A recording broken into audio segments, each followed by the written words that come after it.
Greetings Hex and Counter players, and welcome to my introduction to GMT games, MBT or Main Battle Tank, and the fourth episode on the advanced rules.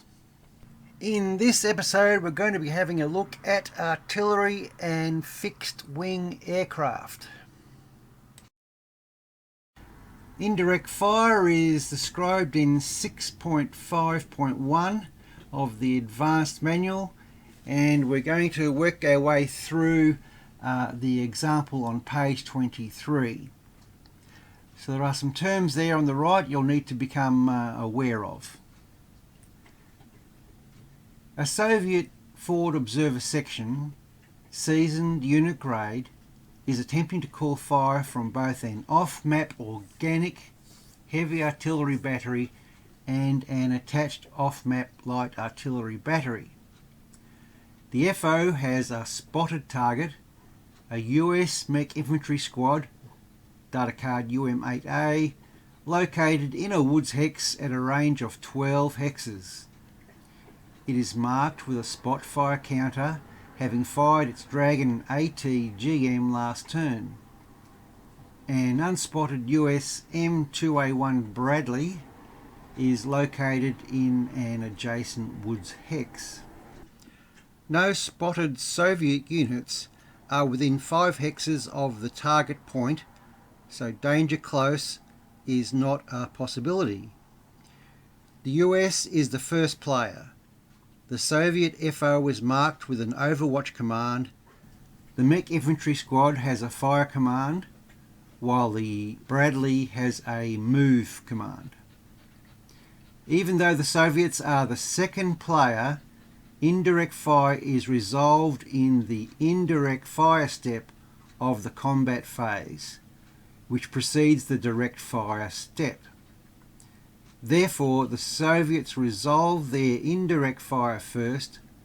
The Soviet FO section attempts to call indirect fire from the 2 off-map batteries. As a seasoned forward observer, it may call fire from up to 4 distinct units. In summary, it has Overwatch orders, there is no blocking terrain, the Mech Infantry Squad is within spotting range as the actual range of 12 is less than 15, which is the maximum spotting range for a small target in medium cover with a spot fire counter. The Soviet player announces the indirect fire as GP with a closed sheaf and places an artillery impact counter in the hex with the US squad. The area covered by the sheaf pattern also includes the adjacent M2A1 Bradley. Since the 2 Soviet batteries have different attachment levels, they have different response numbers. The FO row is cross-referenced with the attached column where 2 is found for the light battery. Under the organic column, 4 is found for the heavy battery. The announced target point hex is a pre-registered point for the heavy battery. The Soviet player rolls first, a 1d10, for the light battery. The order is up to the Soviet player. The result is a 5. No modifiers apply. Since 5 is not less than that battery's response number of 2, the light battery responded, in other words fired. The Soviet player now rolls 1d10 for the heavy battery. The result is a 1. An unmodified 1 normally indicates danger close. However, danger close is not possible. In any event, the heavy battery automatically fails to respond. The Soviet player first attacks the Mech Infantry Squad.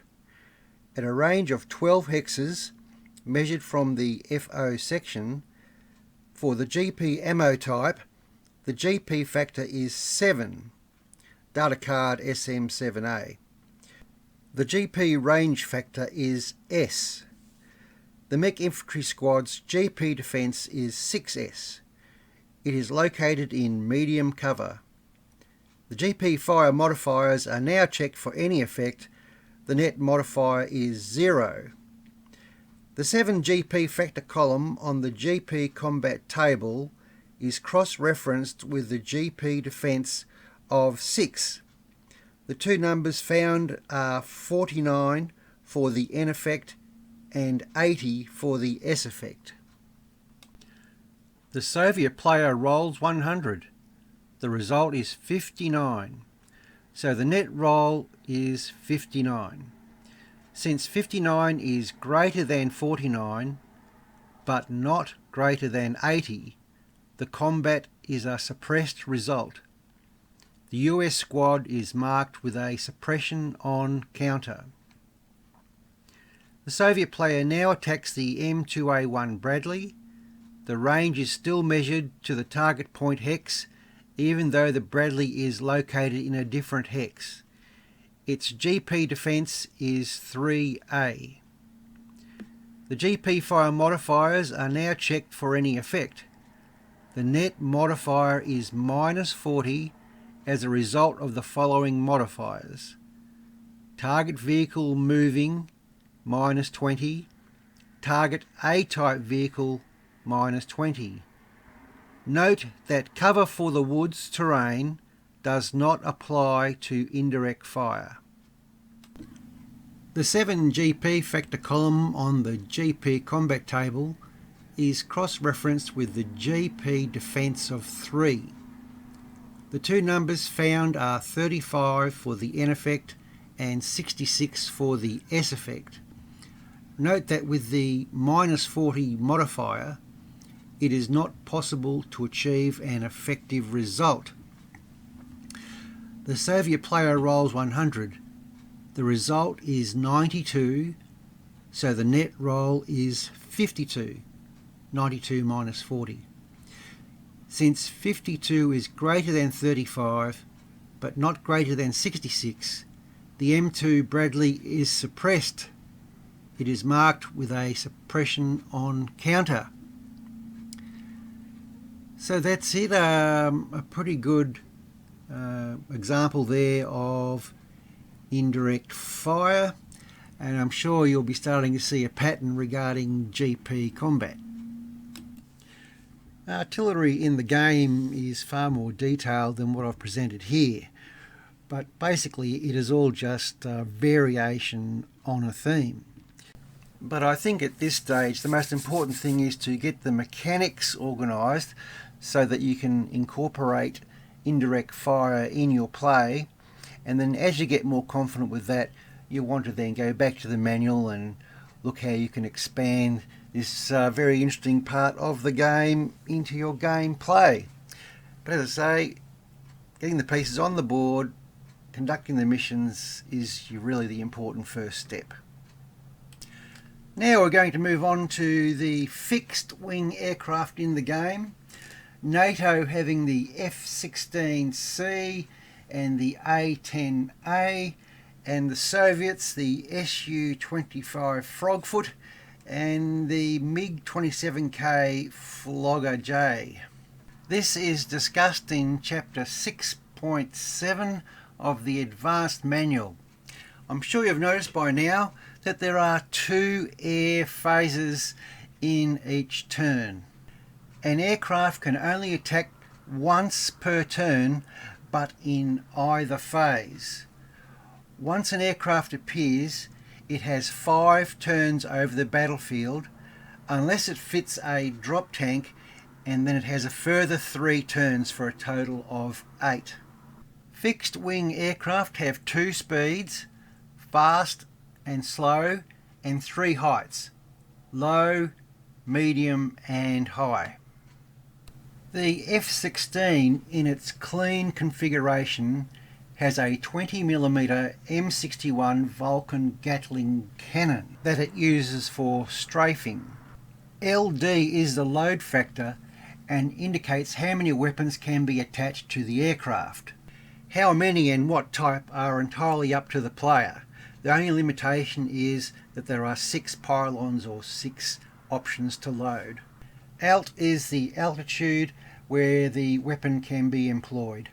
The A column indicates how many times the weapon can be employed during the current mission. So the F-16 can strafe 4 times during its appearance on the battlefield or its mission. Iron bombs can be used as simple iron bombs, or they can be fitted to be high drag bombs or precision guided munitions. In any case, only one can be dropped per attack. The ammo type is GP, the range is always medium, and the attack figures are listed there in the column. Due to their high speed relative to ground units, fixed-wing aircraft are limited in their ability to spot targets. Fixed-wing aircraft may only spot those units with an unblocked line of sight that fall within the front 60 degrees of the field of fire of the aircraft. Acquisition ranges are based on the aircraft's speed and altitude, and these are described in the AA aircraft spotting table on game card B. In the example on screen, we have an F-16 strafing the Soviet platoon. The AA aircraft spotting table is reproduced on screen. So you can see there, if our F-16 was travelling at slow speed and was at medium height, it would need 10 clear hexes to acquire the Soviet platoon. Similarly, if it was flying fast at low height, it would still need the 10 hexes to acquire the Soviet platoon. Speed and height is entirely up to the player. Aircraft are similar to artillery in that they have a beaten zone or area of impact for the various weapons they carry.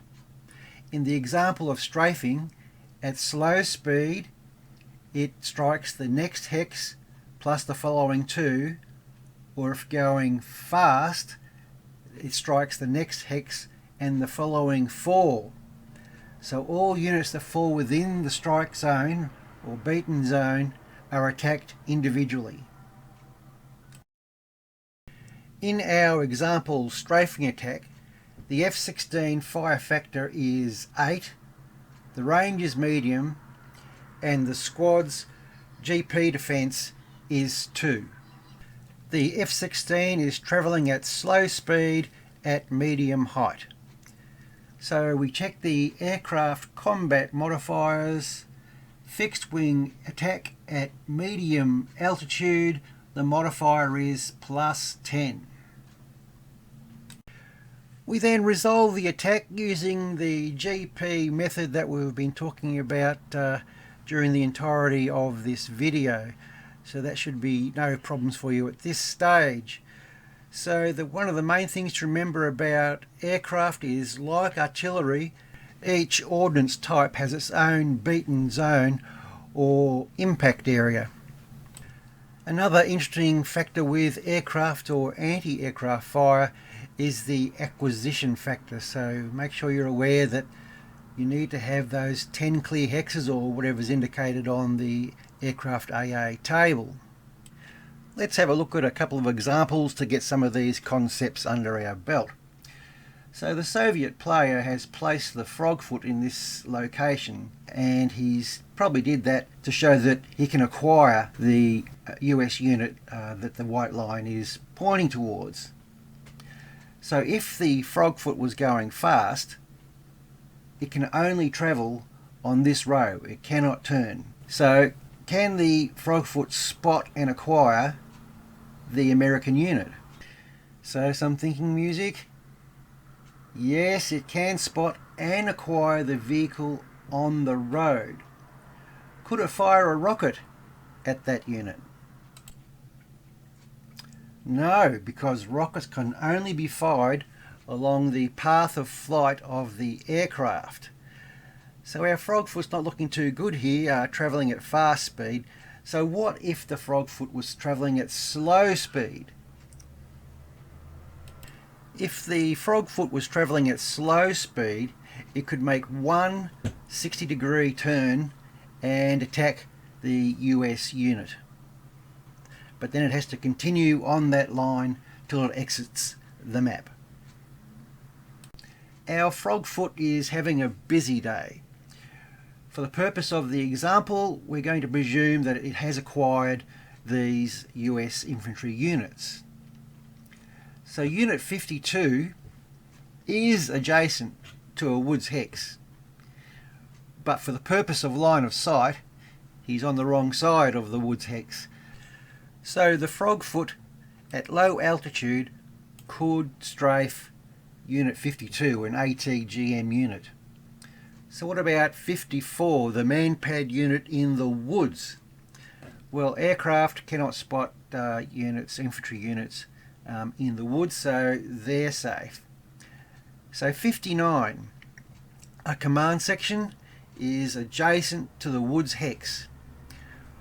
At low altitude, one hex behind a height 2 object means they are not spotted. So in this instance, 59 is not spotted.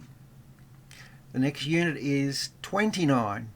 So it's 2 hexes behind a level 3 obstacle. So once again, the frog foot would not be able to spot 29, the squad. And lastly, number 59, our heavy machine gun unit. This unit could be spotted by the frog foot, and if it was travelling fast, it could actually attack the 52 and 59 in the one strafe action. So once you get a hold of this concept, it's reasonably straightforward. Can seem a bit confusing at first. I find if you break up the numbers as displayed, it makes it a little bit easier to understand. Our frog foot has found another column of infantry. It's flying at low altitude. Can it spot 52, our ATGM unit? Well, bad luck for that guy. He's having a bad day. That's the second time he's been spotted. So what about 54, the man-pad unit? Well, he is 1 hex behind a level 3 hill. So he is not spotted. So 59, the command section, he is 2 hexes behind a level 3 hill. So he can't be spotted. And 29 and 59 can be spotted by the frog foot. So what about if the aircraft was at medium height? Well, everyone's out of luck in that case, because we need at least a level 4 height obstacle to be able to hide 1 hex behind it. So there you go. I think a look at a interesting aspect of the rules, aircraft spotting ground units. Once again, I've taken a fairly broad brush to chapter 6.7. There's plenty of crunchy detail there for you to bash your way through. There's some very interesting features. I think the precision guided munitions could be very interesting. But basically, other than the acquiring range and the altitude issue with line of sight, it's not a whole lot different to the artillery. So next time, and the last time in this series as far as looking at the rules go, we'll be closing up with helicopters and anti-aircraft combat or anti-aircraft fire. So I'm sure there's plenty of crunchy detail in there as we learn how to fire SAMs and manpads and all sorts of things. And the helicopters, natural enemy, I think, of the main battle tank.